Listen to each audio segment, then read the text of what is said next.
Welcome to our YouTube channel knowledge beginner.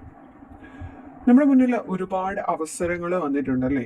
Assistant സെയിൽസ്മാന്, അതുപോലെ തന്നെ secretariat ഒയുടെ മെയിൻസ്, സെക്രട്ടേറിയറ്റ് അസിസ്റ്റന്റ് പ്രിലിംസ് എന്നിങ്ങനെ നിരവധി ആയിട്ടുള്ള അവസരങ്ങൾ വന്നിട്ടുണ്ട്.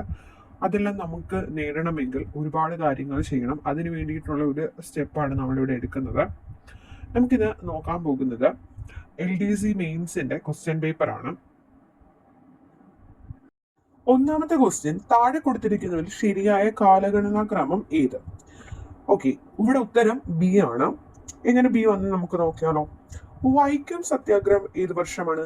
1924 വൈക്കം സത്യാഗ്രഹം. ചാന്നാർ ലഹളയോ? 1859 ചാന്നാർ ലഹള. ക്ഷേത്രപ്രവേശന വിളംബരം 1936. മലബാർ കലാപം 1921. അപ്പൊ നോക്കി ആദ്യം വരുന്ന ഏതാണ്? ഇവിടെ ചാന്നാർ ലഹളയാണ് അല്ലെ. 1859 ചാന്നാർ ലഹളയാണ്. പിന്നെ മലബാർ കലാപം 1921. പിന്നെ വൈക്കം സത്യാഗ്രഹമാണ് 1924. ക്ഷേത്രപ്രവേശന വിളംബരം 1936. അപ്പൊ ഓപ്ഷൻ ബി ആണ് ശരി. ഇത് ഉറപ്പായിട്ടും പഠിച്ചിരിക്കണം, കാരണം സെപ്പറേറ്റ് ആയിട്ട് ചോദിക്കാം. വൈക്കം സത്യാഗ്രഹം നടന്ന വർഷം ഏതാണെന്ന് ചോദിക്കാം. അത് ഏതാണ്? 1924. ക്ഷേത്രപ്രവേശന വിളംബരം നടന്ന വർഷം ഏതാണ്? 1936. അങ്ങനെയും ചോദ്യം വരാം. അതുകൊണ്ട് ഓരോന്നും ഡീറ്റെയിൽ ആയിട്ട് പഠിക്കുക. അടുത്ത ചോദ്യം, താഴെ കൊടുത്തിരിക്കുന്ന പ്രസ്താവനകൾ പരിശോധിച്ച് ശരിയായവ കണ്ടെത്തുക. രണ്ടാമത്തെ ചോദ്യമാണ്. ഇതിന് ഉത്തരം സി ആണ്. രണ്ടാമത്തെ പ്രസ്താവന തെറ്റാണ്, ബാക്കിയെല്ലാം ശരിയായ പ്രസ്താവനയാണ്. ഓക്കെ, നമുക്ക് ഡീറ്റെയിൽ ആയിട്ട് നോക്കാം.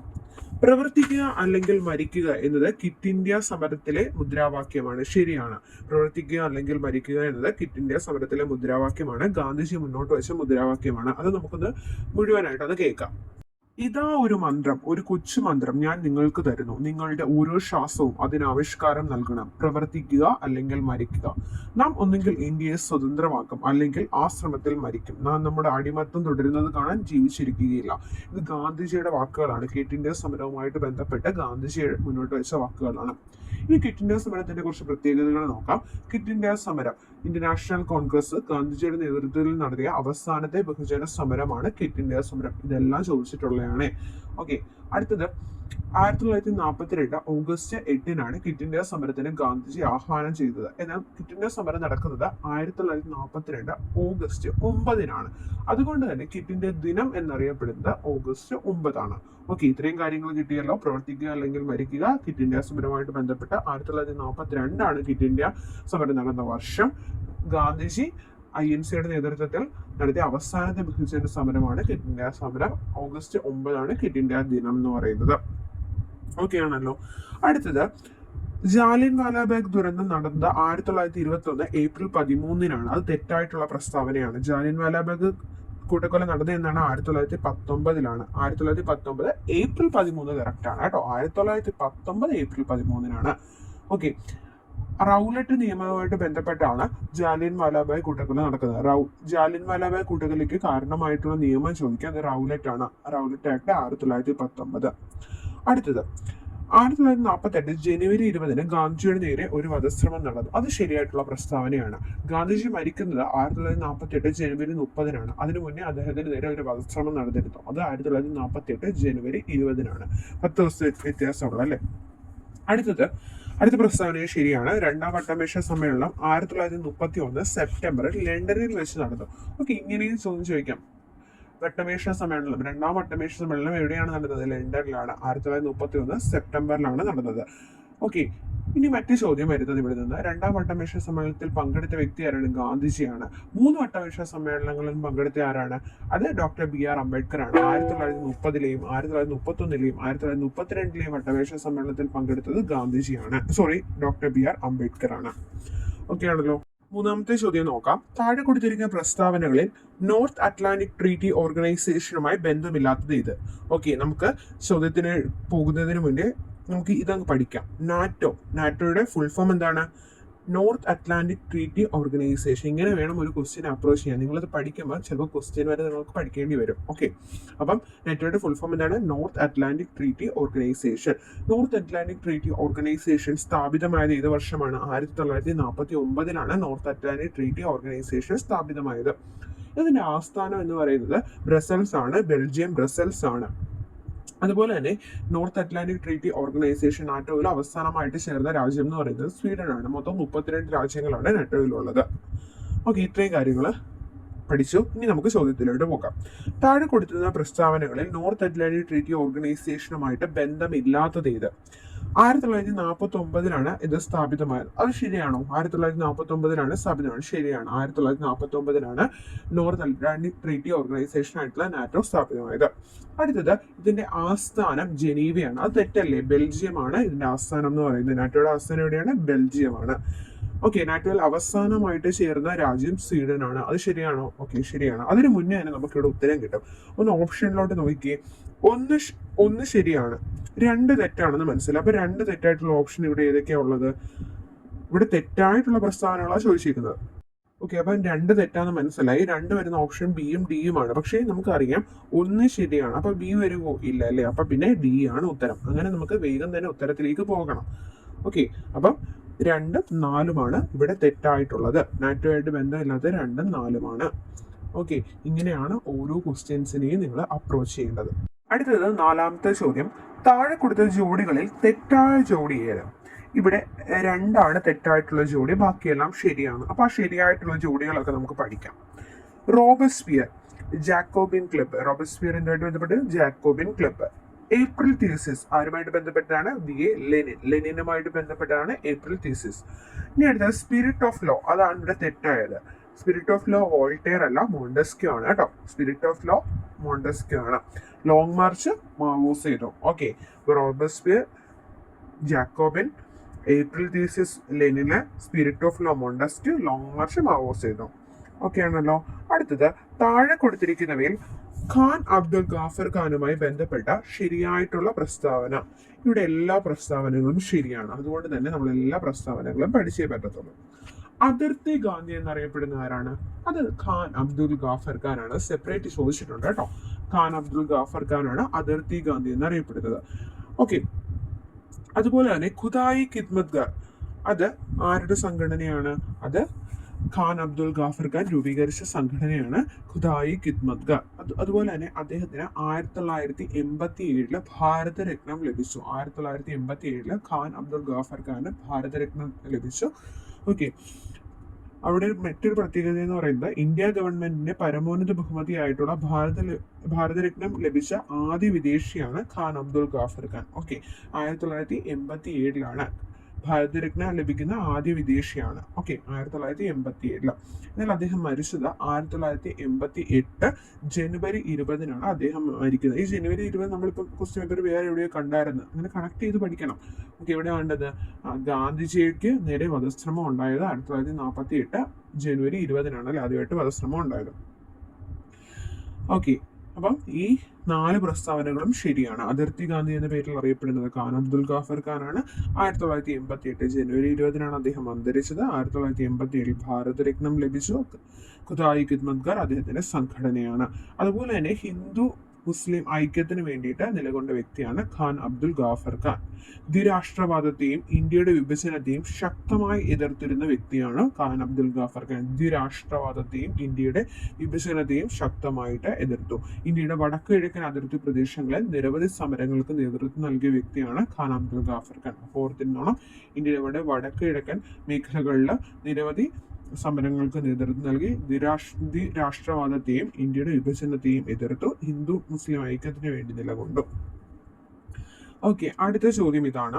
സ്വാതന്ത്ര്യാനന്തരം സംസ്ഥാന പുനഃസംഘടനാ കമ്മീഷൻ രൂപീകരിച്ചു. ഇതുമായി ബന്ധപ്പെട്ട് താഴെ കൊടുത്ത പ്രസ്താവനകളിൽ ശരിയേത്?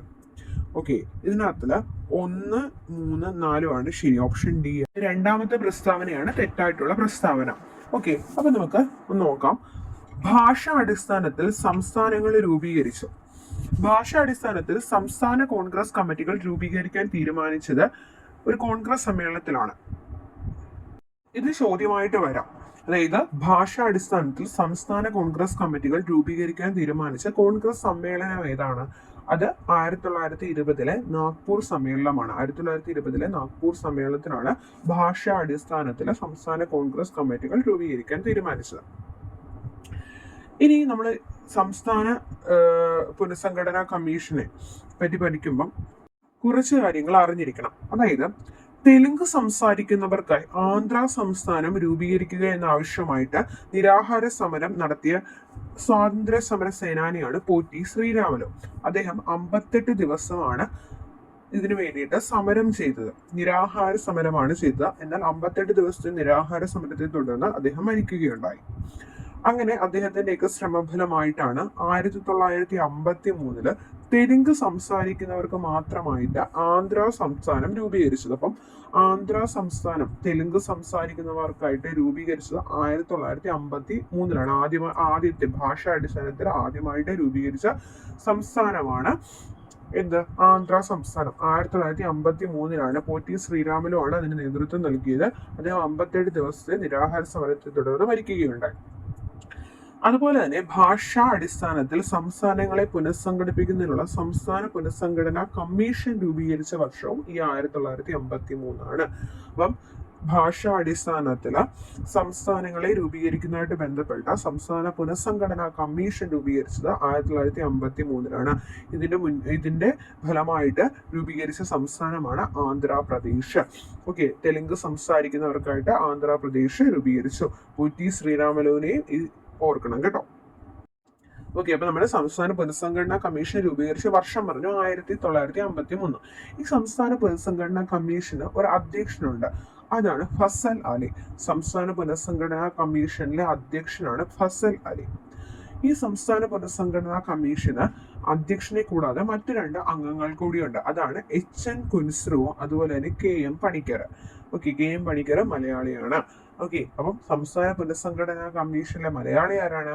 അത് KM പണിക്കറാണ്. സംസ്ഥാന പുനഃസംഘടനാ കമ്മീഷനിൽ മൊത്തം എത്ര അംഗങ്ങളുണ്ടായിരുന്നു? 3 പേരാണ്, Fazal Ali, HN Kunzru, KM Panikkar. Okay, അപ്പൊ ആ 3 വെച്ചിട്ട് നമുക്ക് സംസ്ഥാന പുനഃസംഘടനാ കമ്മീഷൻ രൂപീകരിച്ച വർഷം ലാസ്റ്റ് 3 അവസാനിക്കുന്നത് ഓർക്കണം, 1953. ഇനി മറ്റൊരു ചോദ്യം ഇവിടെ നിന്ന് വരുന്നത്, സംസ്ഥാന പുനഃസംഘടനാ കമ്മീഷന്റെ റിപ്പോർട്ട് പ്രകാരം ഇന്ത്യൻ സംസ്ഥാന പുനഃസംഘടനാ നിയമം പാർലമെന്റ് പാസാക്കിയ വർഷം. സംസ്ഥാന പുനഃസംഘടനാ നിയമം പാർലമെന്റ് പാസാക്കിയത് 1956. എന്നാൽ സംസ്ഥാന പുനഃസംഘടനാ കമ്മീഷൻ നിലവിൽ വന്നത് 1953. 3 വർഷം കൂടെ കഴിഞ്ഞപ്പോഴാണ് നിയമം പാസാക്കുന്നത്. 1956 ഈ സംസ്ഥാന പുനഃസംഘടനാ നിയമപ്രകാരം ഇന്ത്യയിലെ എത്ര സംസ്ഥാനങ്ങൾ ഉണ്ടായിരുന്നു? 14 സംസ്ഥാനങ്ങളും 6 കേന്ദ്രഭരണ പ്രദേശങ്ങളുമാണ് നിലവിൽ വന്നത്. അതുപോലെ തന്നെ നിലവിലെ ഇന്ത്യയിലെ 28 സംസ്ഥാനങ്ങളും 7 കേന്ദ്രഭരണ പ്രദേശങ്ങളും ഒരു സ്റ്റേറ്റ് ക്യാപിറ്റൽ ടെറിട്ടറിയുമാണ് ഉള്ളത്. ഓക്കെ ആണല്ലോ. അപ്പൊ നമുക്ക് ഇനി ക്വസ്റ്റ്യനിലോട്ട് വരാം. 6ാമത്തെ ക്വസ്റ്റ്യൻ ആണ്, സ്വാതന്ത്ര്യാനന്തരം സംസ്ഥാന പുനഃസംഘടനാ കമ്മീഷൻ രൂപീകരിച്ചു. ഇതുമായി ബന്ധപ്പെട്ട് താഴെ കൊടുത്ത പ്രസ്താവനകളിൽ ശരിയായത് ഏത്? സംസ്ഥാന പുനഃസംഘടനാ കമ്മീഷൻ രൂപീകരിച്ചത് 1953. ശരിയാണോ തെറ്റാണോ? അതെ, ശരിയാണ് അല്ലെ. എന്നാൽ സംസ്ഥാന പുനഃസംഘടനാ കമ്മീഷനുമായിട്ട് ബന്ധപ്പെട്ട നിയമം പാർലമെന്റ് പാസാക്കിയതാണ് 1956. അടുത്തത്, ഇത് ഷാ കമ്മീഷൻ എന്ന പേരിലും അറിയപ്പെടുന്നു. ഇത് തെറ്റാണ്, ഷാ കമ്മീഷൻ എന്ന പേരിൽ അറിയപ്പെടുന്നില്ല. അടുത്തത്, ഫസൽ അലി, HN കുൻസ്രു എന്നിവർ ഇതിലെ അംഗങ്ങളായിരുന്നു. ശരിയാണോ? 3 അംഗങ്ങളാണ് ഉള്ളത് നമ്മൾ പറഞ്ഞു, ഫസൽ അലി, HN കുൻസ്രു, KM പണിക്കർ. അപ്പോൾ ശരിയല്ലേ, ഫസൽ അലി, HN കുൻസ്രു ഇതിലെ അംഗങ്ങളാണ്. അടുത്തത്, ഈ കമ്മീഷന്റെ നിർദ്ദേശപ്രകാരം ആദ്യം രൂപീകരിച്ച സംസ്ഥാനം ആന്ധ്രാപ്രദേശാണ്. ശരിയാണ്, 1953 ആന്ധ്രാപ്രദേശ് രൂപീകരിക്കുന്നത്. തെലുങ്ക് സംസാരിക്കുന്നവർക്കായാണ്. പോറ്റി ശ്രീരാമലുവിന്റെ നേതൃത്വത്തിൽ അദ്ദേഹം നിരാഹാര സമരം നടത്തിയിരുന്നു, ഇത് രൂപീകരിക്കുന്നതിന് ആവശ്യപ്പെട്ടുകൊണ്ട്. 58 ദിവസത്തെ നീണ്ടുനിന്ന സമരമാണ്. അങ്ങനെ 1953 ആന്ധ്ര സംസ്ഥാനം രൂപീകരിക്കുന്നത്. ആ വർഷം അപ്പം തന്നെയാണ് എന്ത് വന്നത്? സംസ്ഥാന പുനഃസംഘടനാ കമ്മീഷന് നിലവിൽ വരുന്നത്. ഓക്കെ ആണല്ലോ. അപ്പോൾ ഇവിടുത്തെ ശരിയായിട്ടുള്ള ഉത്തരം ഏതാണ്? ഡി ആണല്ലേ. 1, 3, 4 ശരിയായിട്ടുള്ളത്. ഓക്കെ ആണല്ലോ. ഇനി നമുക്ക് അടുത്ത ചോദ്യത്തിലേക്ക് പോകാം.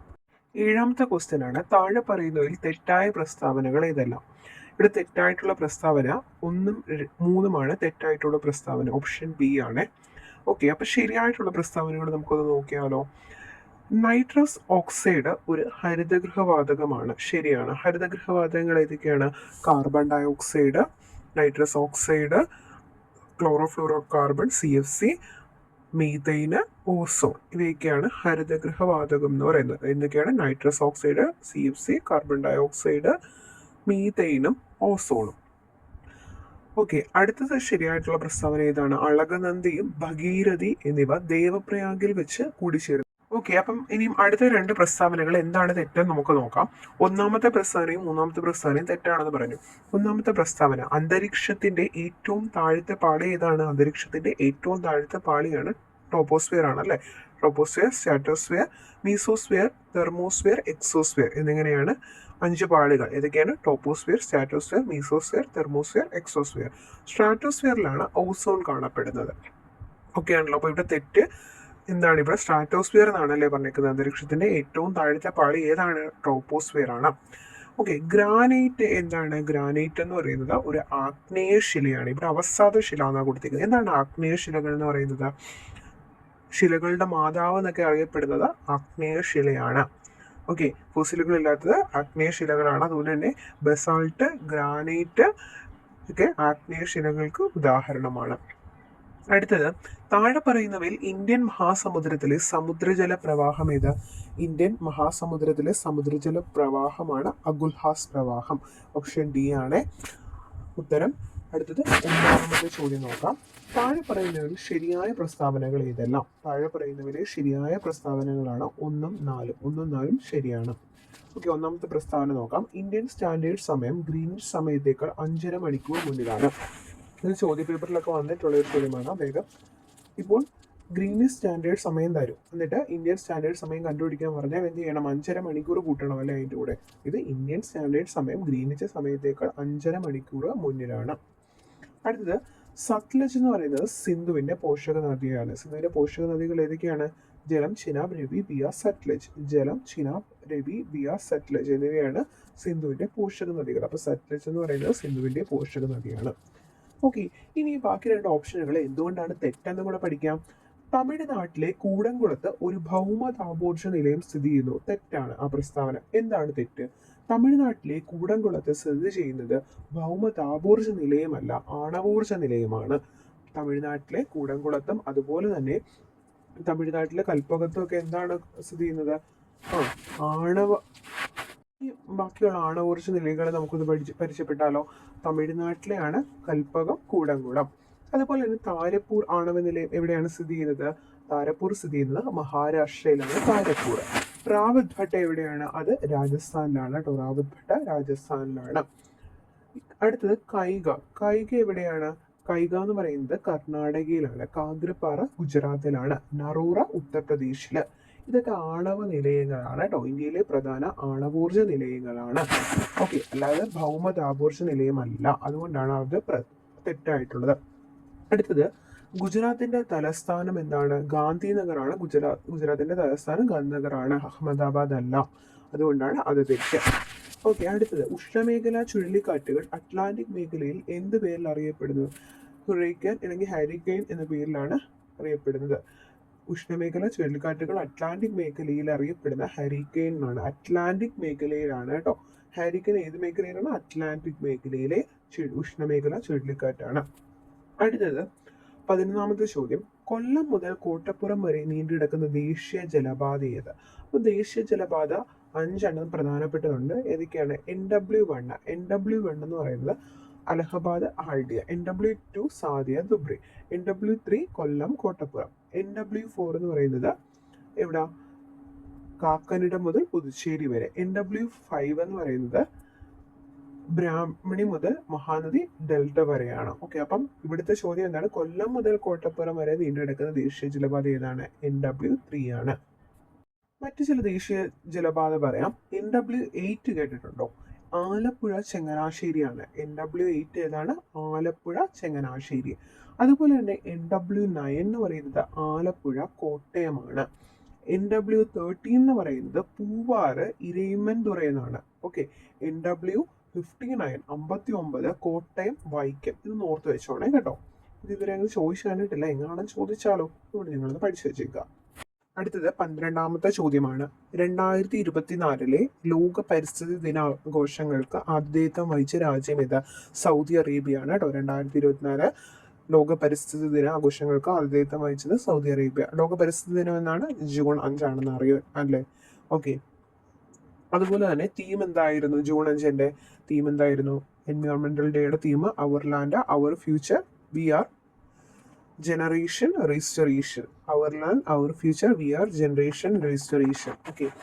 അതുപോലെ തന്നെ അടുത്ത ചോദ്യം, 13ാമത്തെ ചോദ്യം, ഇന്ത്യയിലെ ഹരിത വിപ്ലവത്തിന്റെ ഭാഗമല്ലാത്ത പ്രസ്താവന ഏതെന്നാണ്? 4 മാത്രം ശരിയല്ല, ബാക്കിയെല്ലാം ശരിയായിട്ടുള്ള പ്രസ്താവനയാണ്. അപ്പോൾ ശരിയായിട്ടുള്ള പ്രസ്താവനയെല്ലാം പഠിക്കണം. ഓക്കെ. ഒന്നാമത്തത്, ആധുനിക സാങ്കേതിക വിദ്യ ഉപയോഗിച്ച് കാർഷികോൽപാദനത്തിൽ വൻ വർധനവ് സൃഷ്ടിച്ചു. ശരിയാണ്. ഹരിത വിപ്ലവത്തിന്റെ ഭാഗമായിട്ട് കാർഷിക ഉൽപാദനത്തിൽ വൻ വർധനവ് സൃഷ്ടിച്ചു, ആധുനിക സാങ്കേതിക വിദ്യയുടെ സഹായത്തോടു കൂടിയാണ്. അടുത്തത്, ഭക്ഷ്യോൽപാദന രംഗത്ത് ഇന്ത്യ സ്വയം പര്യാപ്തത കൈവരിച്ചു. ശരിയാണ്. സ്വയം പര്യാപ്തത ഇന്ത്യ കൈവരിച്ചു. അതുപോലെ തന്നെ ജലസേചന സൗകര്യങ്ങൾ, അത്യുൽപാദന ശേഷിയുള്ള വിത്തിനങ്ങൾ, രാസവളങ്ങൾ, രാസകീടനാശിനികൾ എന്നിവ വ്യാപകമായി ഉപയോഗിക്കപ്പെട്ടു. നമ്മളിവിടെ രാസകീടനാശിനി, രാസവളം എന്നൊക്കെ പറയുമ്പോൾ ചിലപ്പോൾ നമുക്ക് ഡൗട്ട് വരാമല്ലോ. പക്ഷേ ഹരിത വിപ്ലവത്തിന്റെ ഭാഗമായിട്ട് അവ ഉപയോഗിച്ചിരുന്നു കേട്ടോ. അതുപോലെ തന്നെ അടുത്തത് തെറ്റായിട്ടുള്ള പ്രസ്താവനയായിരുന്നു. 1ാം പഞ്ചവത്സര പദ്ധതി മുതൽ ഹരിത വിപ്ലവം ആരംഭിച്ചത്. അത് തെറ്റാണ്. 3ാം പഞ്ചവത്സര പദ്ധതി മുതലാണ് ഹരിത വിപ്ലവം ആരംഭിച്ചത്. അപ്പോൾ ഹരിത വിപ്ലവത്തിനെ പറ്റി പറയുമ്പോൾ 3ാം പഞ്ചവത്സര പദ്ധതി മുതലാണ് ഹരിത വിപ്ലവം ആരംഭിക്കുന്നത്. ജലസേചന സൗകര്യങ്ങൾ, അത്യുൽപാദന ശേഷിയുള്ള വിത്തിനങ്ങൾ, രാസവളങ്ങൾ, രാസകീടനാശിനികൾ എന്നിവ വ്യാപകമായി ഉപയോഗിക്കപ്പെട്ടു. ഭക്ഷ്യോൽപാദന രംഗത്ത് ഇന്ത്യ സ്വയം പര്യാപ്തത കൈവരിച്ചു. ആധുനിക സാങ്കേതിക വിദ്യ ഉപയോഗിച്ച് കാർഷികോൽപാദനത്തിൽ വൻ വർധനവ് സൃഷ്ടിച്ചു. ഗോതമ്പായിരുന്നല്ലേ കൂടുതൽ കൃഷി ചെയ്ത്. അതുപോലെ തന്നെ സർബതി സൊനോറോ, അതൊക്കെ ഒരു ഗോതമ്പിന്റെ ഇനമായിരുന്നു. നമ്മുടെ ഡോക്ടർ MS സ്വാമിനാഥൻ വിളിച്ചെടുത്താണ്. ഈ ഹരിത വിപ്ലവത്തിന്റെ ഭാഗമായിട്ടാണല്ലേ. സർബതി സൊണോരോ മാത്രമല്ല, സൊണാലിക എന്ന് പറയുന്ന വീറ്റും ഗ്രീൻ റവല്യൂഷന്റെ ഭാഗമായിട്ട് വികസിപ്പിച്ചെടുത്തതാണ്. അടുത്തത് 14ാമത്തെ ചോദ്യം, ഗോതമ്പ്, നെല്ല്, ചോളം, പയർവർഗ്ഗങ്ങൾ എന്നിവ ഇന്ത്യയിലെ പ്രധാന 4 ഭക്ഷ്യവിളകളാണ്. 2022-2023 കണക്കുകൾ പ്രകാരം ഇവയുടെ ഭക്ഷ്യോൽപാദനം ഭക്ഷ്യോൽപാദനത്തിന്റെ തോതനുസരിച്ചുള്ള ശരിയായിട്ടുള്ള സ്ഥാനക്രമം കണ്ടെത്തുക. ഇതിൽ ഏറ്റവും കൂടുതൽ ഉൽപ്പാദിപ്പിക്കുന്ന ഏതാണ്? നമുക്കറിയാം, നെല്ലാണ് അല്ലെ. പിന്നീട് ഏതാണ്? ഗോതമ്പാണ്. 3ാം സ്ഥാനം ചോളം, 4 പയർവർഗ്ഗങ്ങളാണ്. അപ്പം 1 നെല്ല്, 2 ഗോതമ്പ്, 3 ചോളം, 4 പയർവർഗ്ഗങ്ങളാണ്. ഏറ്റവും കൂടുതൽ നെല്ല് ഉൽപ്പാദിപ്പിക്കുന്നത് എവിടെയാണ്? ഇന്ത്യയിൽ വെസ്റ്റ് ബംഗാളിലാണ് കേട്ടോ. ഏറ്റവും കൂടുതൽ നെല്ല് ഉൽപ്പാദിപ്പിക്കുന്നത് പശ്ചിമ ബംഗാളിലാണ്. എന്നാൽ ഏറ്റവും കൂടുതൽ ഗോതമ്പ് ഉൽപ്പാദിപ്പിക്കുന്നത് എവിടെയാണ്? അത് ഉത്തർപ്രദേശിലാണ്. അടുത്തത് 15ാമത്തെ ചോദ്യമാണ്. 15ാമത്തെ ചോദ്യം നോക്കുന്നതിന് മുൻപ് നമുക്ക് കുറച്ച് കാര്യങ്ങളൊന്ന് നോക്കാം. എന്താണ് റിപ്പോ നിരക്ക്, അല്ലെങ്കിൽ എന്താണ് റിവേഴ്സ് റിപ്പോ എന്നൊക്കെ ഒന്ന് നമുക്ക് നോക്കാം. റിപ്പോ നിരക്ക് എന്ന് പറയുന്നത് ഫണ്ട് ക്ഷാമം ഉണ്ടാകുമ്പോഴോ അല്ലെങ്കിൽ നിയമപരമായിട്ടുള്ള നടപടികൾ മൂലമോ പണലഭ്യത നിലനിർത്തുന്നതിനായിട്ട് വാണിജ്യ ബാങ്കുകൾ അവരുടെ സെക്യൂരിറ്റികൾ നമ്മുടെ രാജ്യത്തിന്റെ കേന്ദ്ര ബാങ്കായ റിസർവ് ബാങ്കിന്, അതായത് RBIക്ക് വിറ്റിട്ട് പണം കടം വാങ്ങുന്ന നിരക്കിനെയാണ് റിപ്പോ നിരക്ക് എന്ന് പറയുന്നത്. അതായത് ഫണ്ടുകൾക്കൊക്കെ ക്ഷാമം ഉണ്ടാകുമ്പോൾ വാണിജ്യ ബാങ്കുകളൊക്കെ അവരുടെ സെക്യൂരിറ്റികൾ നമ്മുടെ റിസർവ് ബാങ്കിന് വിറ്റിട്ട് അവിടെ നിന്ന് പണം കടം വാങ്ങും. അതിനെയാണ് റിപ്പോ നിരക്ക് എന്ന് പറയുന്നത്. റിപ്പോ നിരക്കിന്റെ പ്രത്യേകത എന്ന് പറയുന്നത് പണപ്പെരുപ്പം നിയന്ത്രണത്തിലാക്കുന്നതിനുള്ള RBIയുടെ പ്രാഥമിക ഉപകരണങ്ങളിൽ ഒന്നാണ് റിപ്പോ നിരക്ക്. എന്താണ്? പണപ്പെരുപ്പം നിയന്ത്രണത്തിലാക്കുന്നതിനുള്ള RBIയുടെ പ്രാഥമിക ഉപകരണങ്ങളിൽ ഒന്നാണ് റിപ്പോ നിരക്ക് എന്ന് പറയുന്നത്. ഓക്കെ. പണക്ഷാമമൊക്കെ ഉണ്ടാകുമ്പോൾ ബാങ്കുകൾ RBIയിൽ നിന്ന് പണം കടം വാങ്ങുകയും സെൻട്രൽ ബാങ്കിന് പലിശ നൽകുകയും വേണം. ഈ പലിശ നിരക്കിനെയാണ് നമ്മൾ റിപ്പോ നിരക്ക് എന്ന് പറയുന്നത്. റീപർച്ചേസിംഗ് ഓപ്ഷൻ അല്ലെങ്കിൽ റീപർച്ചേസ് എഗ്രിമെന്റ് എന്നതാണ് റിപ്പോയുടെ ചുരുക്കപ്പേര്. അതായത് റീപർച്ചേസിംഗ് ഓപ്ഷൻ, റിപ്പോ നിരക്ക് എന്ന് പറയുന്നത് റീപർച്ചേസിംഗ് ഓപ്ഷൻ ഇല്ലെങ്കിൽ റീപർച്ചേസ് എഗ്രിമെന്റ് എന്നാണ്. ഓക്കെ. ഇനി നമുക്ക് കുറച്ച് കാര്യങ്ങൾ നോക്കാം. നിലവിലെ റിപ്പോ നിരക്ക് എത്രയാണ്? 6.25% നിലവിലെ റിപ്പോ നിരക്ക്. അതുപോലെ തന്നെ റിവേഴ്സ് റിപ്പോ നിരക്കുണ്ട്. അതാണ് 3.35%. അപ്പം നിലവിലെ റിപ്പോ നിരക്കാണ് 6.25%, റിവേഴ്സ് റിപ്പോ നിരക്കാണ് 3.35%. ഇനി നമുക്ക് 15ാമത്തെ ചോദ്യം നോക്കാം. റിസർവ് ബാങ്ക് ഓഫ് ഇന്ത്യയുമായി ബന്ധപ്പെട്ട് 2 പ്രസ്താവനകൾ നൽകിയിരിക്കുന്നു. ഇവയെ സംബന്ധിച്ചുള്ള ശരിയായ ഓപ്ഷൻ കണ്ടെത്തുക. പ്രസ്താവന 1, റിസർവ് ബാങ്ക് ഓഫ് ഇന്ത്യയുടെ ഒരു പ്രധാന പണനയ ഉപാധിയാണ് റിപ്പോ റേറ്റ്. രണ്ടാമത്തെ പ്രസ്താവന 2024 ഏപ്രിൽ മാസത്തിൽ ചേർന്ന റിസർവ് ബാങ്ക് ഓഫ് ഇന്ത്യയുടെ പണനയ സമിതി റിപ്പോ റേറ്റ് 6.5% നിലനിർത്താൻ തീരുമാനിച്ചു. അതിലേത് പ്രസ്താവനയാണ് ശരിയായിട്ടുള്ളത്? പ്രസ്താവന 1 പ്രസ്താവന 2 ശരിയാണ്. റിസർവ് ബാങ്ക് ഓഫ് ഇന്ത്യയുടെ ഒരു പ്രധാന പണനയ ഉപാധിയാണ് റിപ്പോ റേറ്റ് എന്ന് പറയുന്നത്. എത്ര ശതമാനമായിട്ടാണ് റിപ്പോ റേറ്റ് നിലനിർത്തിയിരിക്കുന്നത്? 6.5%. റിവേഴ്സ് റിപ്പോ നിരക്ക് എത്രയാണ്? 3.35%. രണ്ടും ശരിയാണ്. ഓക്കെ, അടുത്ത 16ാമത്തെ ചോദ്യം നോക്കാം.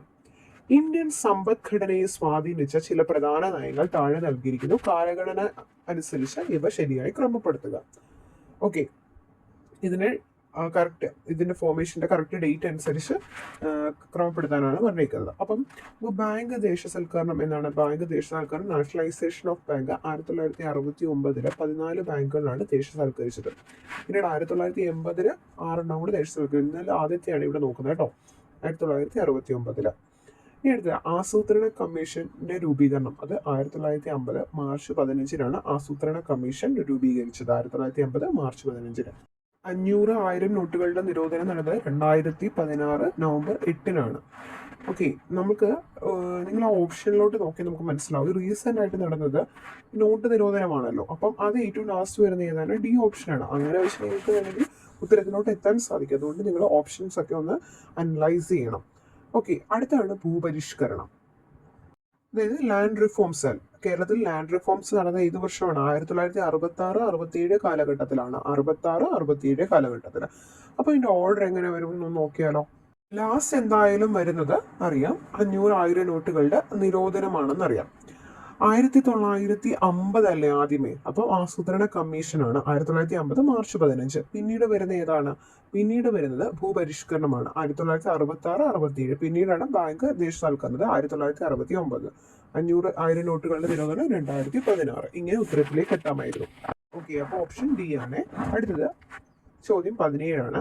നൽകിയിരിക്കുന്ന പ്രസ്താവനകൾ ശ്രദ്ധിച്ച് ശരിയായ ഓപ്ഷൻ തിരഞ്ഞെടുക്കുക. ശരിയായ ഓപ്ഷൻ തിരഞ്ഞെടുക്കാനാണ് പറഞ്ഞിരിക്കുന്നത്. ഇവിടെ പ്രസ്താവന 1ഉം 2ഉം ശരിയാണ്. നോക്കാം നമുക്ക്. പ്രസ്താവന 1, സാമ്പത്തിക വളർച്ച കൈവരിക്കുക എന്നത് പഞ്ചവത്സര പദ്ധതിയുടെ പ്രധാന ലക്ഷ്യങ്ങളിൽ ഒന്നായിരുന്നു. ശരിയാണ്. സാമ്പത്തിക വളർച്ച എന്നത് പഞ്ചവത്സര പദ്ധതിയുടെ ഒരു പ്രധാന ലക്ഷ്യമായിരുന്നു. പ്രസ്താവന 2, രാഷ്ട്രത്തിന്റെ സാമ്പത്തിക വളർച്ചയ്ക്ക് അടിത്തറ പാകിയതും ത്വരിതപ്പെടുത്തിയതുമായ നിരവധി പദ്ധതികൾ 12 പഞ്ചവത്സര പദ്ധതികളിലൂടെ രാജ്യത്ത് നടപ്പിലാക്കി. ശരിയാണല്ലോ. ഈ സാമ്പത്തിക വളർച്ച എന്ന ലക്ഷ്യം വെച്ചുകൊണ്ട് ഒരുപാട് പദ്ധതികൾ ഈ 12 പഞ്ചവത്സര പദ്ധതിയിലൂടെ നടപ്പിലാക്കിയിട്ടുണ്ട്. പ്രസ്താവന 1ഉം 2ഉം ശരിയാണ്. പ്രസ്താവന 1 പ്രസ്താവന 2ന്റെ വിശദീകരണമാണ്. പ്രസ്താവന 2 പ്രസ്താവന 1ന്റെ വിശദീകരണമാണ്. ഓക്കെ ആണല്ലോ.